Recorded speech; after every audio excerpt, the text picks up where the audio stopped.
had imagined my wedding day hundreds of times. A day filled with happiness, where I would walk down the aisle with a radiant smile beside the man I loved. But no one could have predicted that, in just one evening, all those dreams would shatter in the most brutal way. That day, I didn't just lose a marriage. I lost my faith in love, in the promises I once believed in. If someone had told me that this wedding would become a nightmare, etched into my memory forever, I would have never believed them. But reality is always more ruthless than any nightmare. The wedding was held at a luxurious hotel in San Francisco, a place Lucas and I had carefully chosen after months of planning. Everything was perfect, from the fresh flowers elegantly arranged across the hall to the soft piano music filling the warm and welcoming space. Family and friends from all over had gathered to witness this special moment, their faces glowing with joy. I remember the feeling of slipping into my pristine white wedding dress, my heart brimming with happiness and anticipation. I thought to myself, this is a moment I will cherish forever, the beginning of a beautiful new chapter in my life. Lucas, my fiancé, was a 35-year-old man, mature, successful, and seemingly perfect. I fell in love with him for his tenderness, his charming appearance, and the sweet promises he made about our future. He always told me I was the woman he wanted to spend his life with, that I was the missing piece to complete him. His words made me trust him completely, made me believe I had found true love. But what I didn't know was that behind his flawless exterior, there were things I had never truly seen. Mrs. Helen Ubia's mother was an elegant woman in her 60s, with a calm yet commanding presence. From the very first time we met, I could sense a cold distance from her. She never openly welcomed me as her future daughter-in-law, but I reassured myself that maybe she just needed time to accept me. I did everything I could to please her, to prove that I was worthy of her son. But on my wedding day, I finally realized that all my efforts had been in vain. That day I had no idea that in just a few hours everything would change forever. I had no idea that what was supposed to be the happiest moment of my life would turn into my deepest pain. And I had no idea that after that day, I would no longer be the same person I once was. The wedding reception took place in a breathtakingly beautiful setting. The grand chandeliers reflected warm golden light onto the meticulously decorated tables adorned with white and blue roses, the colors I had carefully chosen from the very beginning. Gentle music played in the background, mingling with the cheerful laughter and conversations filling the hall. I looked around, catching glimpses of familiar faces, family and friends raising their glasses in celebration. In that moment, I told myself that perhaps I had been worrying too much. Even though Mrs. Helen didn't seem entirely pleased with this marriage, I hoped that today, at least, she would put aside her reservations and share in her son's happiness. But I was wrong. As I was chatting with an old friend, a firm voice rang out behind me, making me freeze in place. "Ava, I need to speak with you." I turned around, locking eyes with Mrs. Helen's cold stare. Dressed in a deep burgundy evening gown, she stood there with her usual stern demeanor. She didn't wait for me to respond, merely gesturing toward a secluded corner of the reception hall. My heart tightened, but I followed, reassuring myself that she probably just wanted to exchange a few private words. But the moment we reached the corner, her voice dropped, thick with anger. "Do you think you can humiliate me on my son's wedding day?" I was stunned. I don't understand what you mean, ma'am." She curled her lips into a smirk, her eyes glinting with disdain. "You know exactly what you did. You have shown me no respect. Throughout the entire ceremony, you never once checked on me, never once acknowledged that I am a part of this family." My mouth fell open. The accusation was so absurd that I had no idea how to respond. "It was never my intention. I've done everything I could to make you happy. I truly—" "Spare me the act, Ava," she snapped, her voice sharp as ice. "You are a disgrace to this family." I took a step back, my heart pounding against my chest. Why was she doing this? On my wedding day, of all days?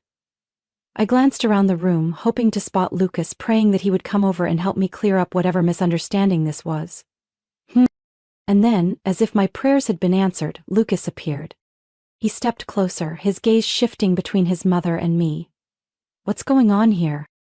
Mrs. Helen let out a deep sigh, the kind that dripped with disappointment, as if she were the real victim in all of this.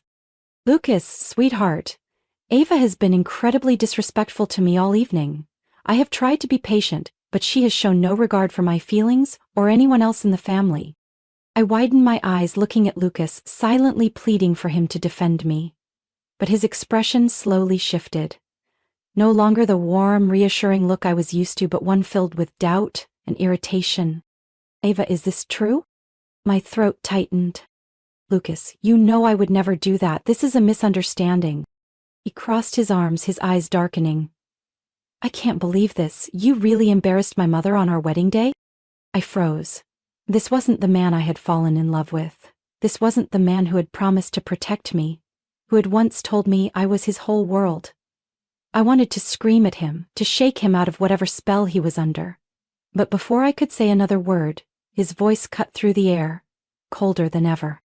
Ava, you humiliated my mother in front of everyone. Do you think I can just accept that?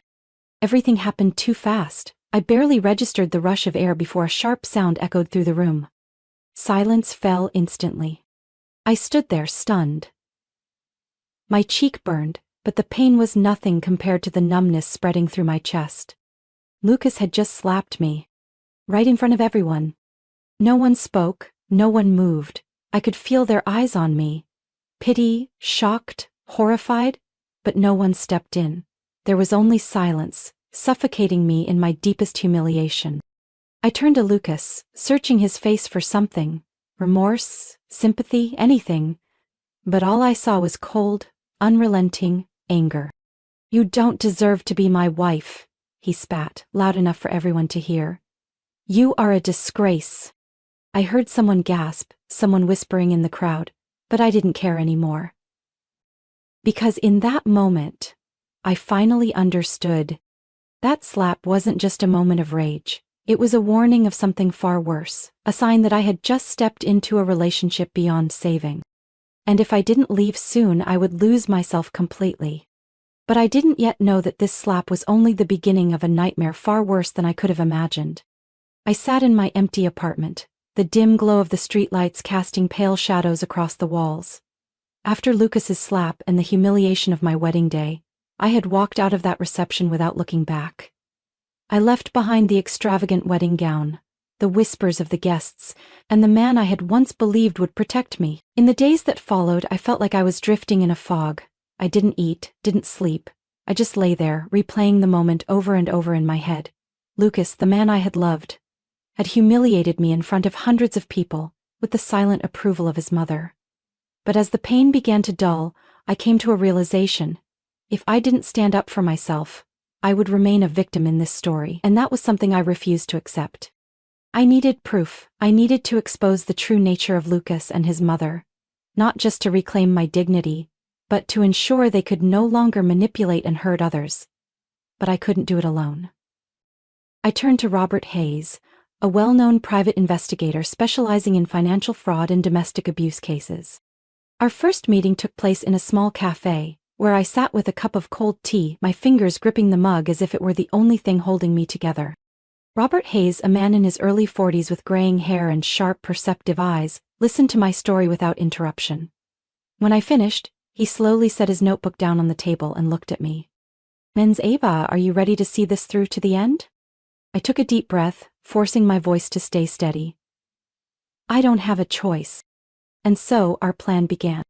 I started secretly recording every conversation with Lucas and Mrs. Helen.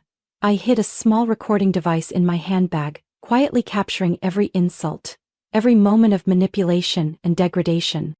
It didn't take long for me to realize that their abuse went beyond cruel words. It was an entire pattern of psychological control that I had failed to recognize before. Lucas didn't just belittle me. He deliberately made me feel worthless. He controlled my finances, insisting that I hand over all my earnings so he could manage them better. Helen, with her polished, sophisticated demeanor, constantly planted seeds of self-doubt in my mind, telling me I wasn't good enough, that I didn't deserve Lucas, that I was nothing but a burden to their family. But what sent a true chill down my spine was Robert Hayes's discovery. One morning I received a call from him. "We have a much bigger problem, Ava."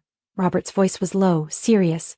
"I've been looking into Lucas and his mother's finances, and I think they're doing something illegal." I froze. "What do you mean?" "They've been moving large sums of money between different accounts, Some of that money is coming from Lucas's clients. My heart pounded. Lucas was a financial advisor, and if he was using client funds for personal gain or engaging in fraudulent activities, he could be facing criminal charges. Robert continued. I've found suspicious transactions. It looks like they're laundering money or committing some kind of financial fraud. I need more time to confirm everything, but if my suspicions are correct, then Lucas and his mother aren't just emotional abusers. They're criminals. I sat there, feeling as if the world was spinning around me. I had thought Lucas was just a controlling man, a manipulative narcissist. But now I realized he was far more dangerous than I had ever imagined. They weren't just hurting me, they were manipulating and exploiting countless others. And I knew I had to bring this to light. I gripped my phone tightly. Robert, we keep going. I need to know everything. Because this was no longer just about me and Lucas. This was the truth that needed to be exposed, and I wasn't going to stop until everything was brought to justice. I sat in my small apartment, the glow of my desk lamp illuminating stacks of documents and recording devices scattered across the table. The evidence Robert and I had gathered was starting to form a complete picture. A picture of manipulation, abuse, and financial fraud that Lucas and his mother had hidden for years. But collecting proof was only the first step. I needed a plan. A perfect plan to expose them for who they truly were. I couldn't do this alone. I picked up the phone and called Anna, my best friend since college. Anna was sharp, intelligent, and above all fiercely loyal. When I told her everything, she sat in stunned silence for a few seconds before clenching her jaw in anger. Ava, you can't let them get away with this. I know. I looked at her, my gaze unwavering. And I won't let that happen. We spent the entire night organizing all the evidence. Recordings of Lucas and his mother's emotional abuse, their condescending, controlling, and degrading conversations. The financial documents from Robert, proving the suspicious transactions and large sums of money being moved between anonymous accounts. After hours of going through everything, Anna set her pen down on the table, leaned back in her chair, and looked at me. Oh, what's your plan? I took a deep breath, my eyes scanning the pile of documents in front of me. I'm going to throw an event. A big party. Anna raised an eyebrow. A party? Ava, you're not planning some cheap revenge stunt, are you? I shook my head. No. This isn't revenge. This is justice. I continued explaining. I'm going to host a lavish event and invite everyone who knows Lucas, his family, friends, colleagues, and most importantly, the media. I want all of them to witness the truth about him and his mother. Anna remained silent for a moment before a small smile crossed her lips. I like this plan. 3 weeks later, everything was perfectly arranged.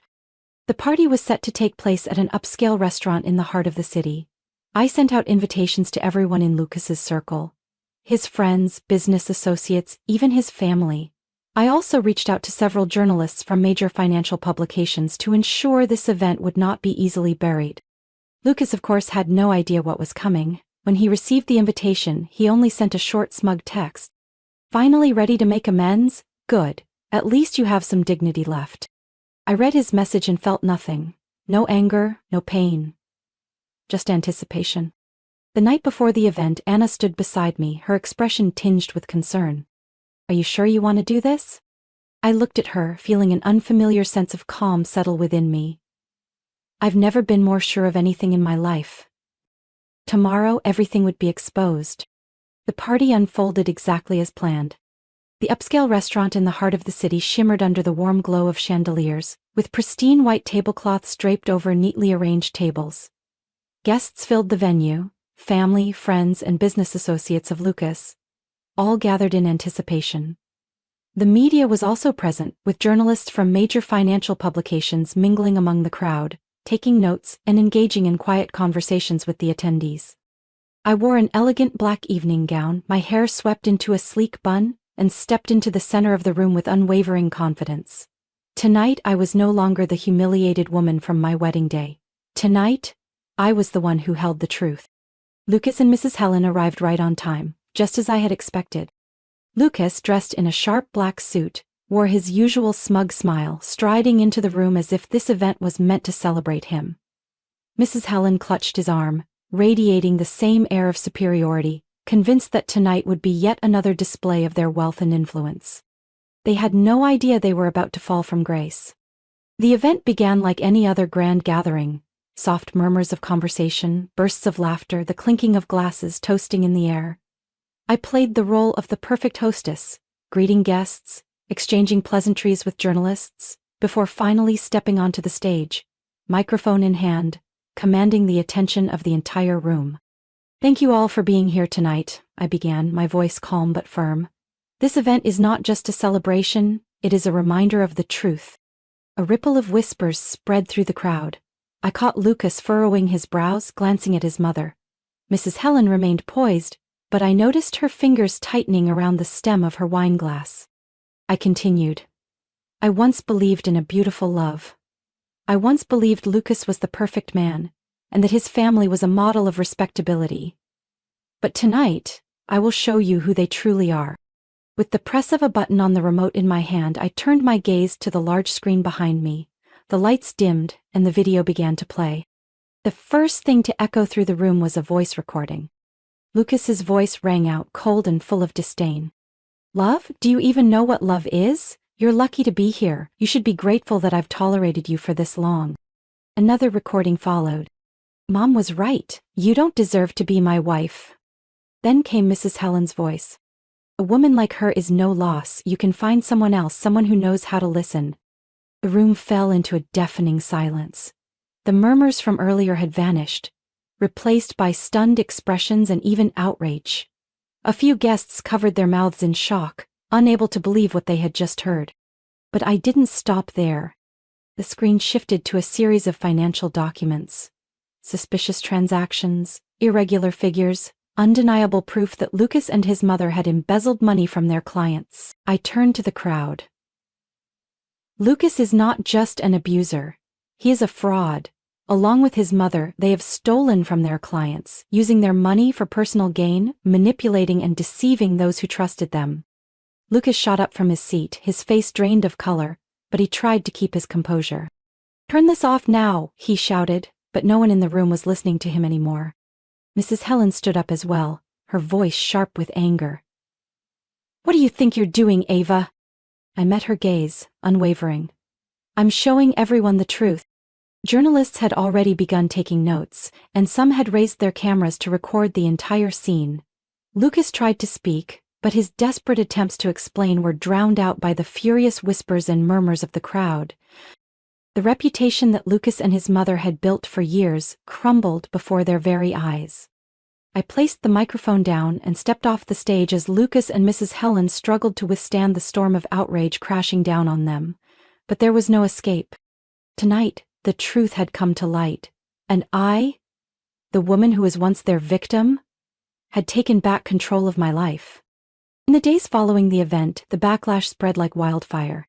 The media covered the scandal extensively, exposing the evidence I had revealed. Major financial newspapers published detailed reports on the suspicious transactions in Lucas's firm, uncovering years of fraudulent activities orchestrated by him and his mother. Social media exploded with discussions about the scandal, with people relentlessly condemning Lucas and Mrs. Helen. Lucas, of course, tried to defend himself. He appeared on a local financial news channel, desperately trying to deny all allegations, calling the evidence I had presented fabricated and a conspiracy to ruin his reputation. But the recordings and financial documents were undeniable. Things quickly spiraled out of his control. Less than a week later, federal financial investigators stepped in. Government auditors combed through every account linked to Lucas and his mother. Untraceable funds, fraudulent contracts, and clear documentation of client embezzlement. All of it was laid bare. Lucas was summoned for questioning, and this time, there was no escape behind his lies. I remember the exact moment I received a call from my attorney. A sharp, no-nonsense woman named Rachel Carter. Her voice was firm and confident as she said, "Ava, we have an airtight case. Lucas has no way out." I closed my eyes and exhaled in relief. The legal battle began soon after. The lawsuit was officially filed in federal court. I had worked closely with Rachel to prepare meticulously, compiling all the critical evidence, from the audio recordings to the financial reports that private investigator Robert Hayes had uncovered. On the first day of trial, I walked into the courtroom with a sense of calm I hadn't expected. Lucas sat at the defendant's table looking noticeably worn down. He wore a dark suit, trying to maintain an air of confidence, but I noticed how tightly his hands were clenched, his knuckles white. Mrs. Helen sat beside him, her piercing eyes filled with seething hatred as she glared at me. But this time, I wasn't afraid of them anymore. The prosecution laid out a damning case. Reports from financial investigators, testimony from defrauded clients, and most importantly, the recordings of Lucas and his mother discussing their illegal financial transfers. Piece by piece, the case built itself, exposing the full extent of their crimes. Rachel stepped forward, fixing her gaze on Lucas. "Mr. Lucas, can you explain why your personal account received over $500,000 from client investments without any legal documentation?" Lucas swallowed hard, struggling to find a response. I wasn't aware of those transactions." Rachel didn't give him a chance to evade. "Then what about this recording? In it you told your mother, 'Don't worry, the money won't be detected.' How do you explain that?" The courtroom fell into complete silence. Lucas lowered his head, unable to refute the evidence. The trial lasted for weeks, but the outcome had been clear from the very beginning. Finally, the judge delivered the verdict. Lucas was found guilty of financial fraud and abusing the trust of his clients. He was sentenced to 3 years in prison and ordered to repay the stolen funds. Mrs. Helen, while not facing jail time, was fined a substantial amount and lost all her credibility in the business world. I sat there quietly listening as the verdict was read. There was no sense of triumph, no joy in winning. Only a deep sense of peace. I had secured justice for myself. As the trial concluded, I stepped outside and took a deep breath. The warm sunlight touched my face, washing away the darkness of the past. But I knew there was still one last thing I needed to do. I had to free myself from this toxic marriage.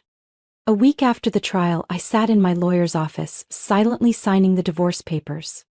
With the final stroke of my pen, I closed the most painful chapter of my life. I was no longer Lucas's wife, no longer trapped under his or his mother's control. I was free.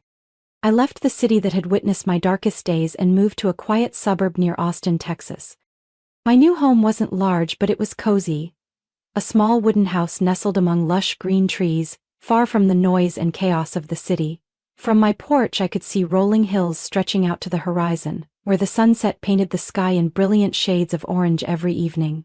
Here, I could breathe in the crisp, clean air, listen to the birds sing in the morning and, most importantly, I could finally feel truly free. Looking back on my journey, I realized I had changed, more than I ever thought possible.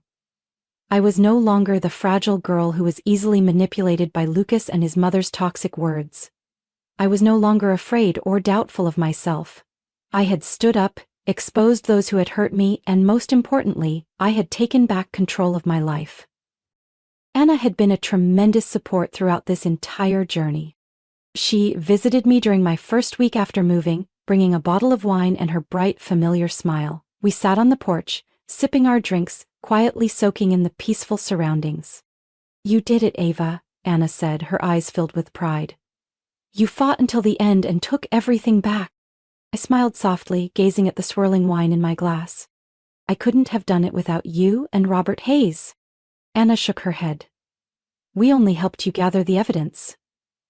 But standing up, facing the truth, that was all you. You're so much stronger than you think, Ava. I fell silent.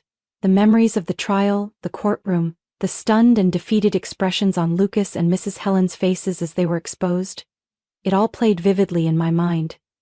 I had once thought I would feel a sense of satisfaction watching them fall, but instead, all I felt was peace.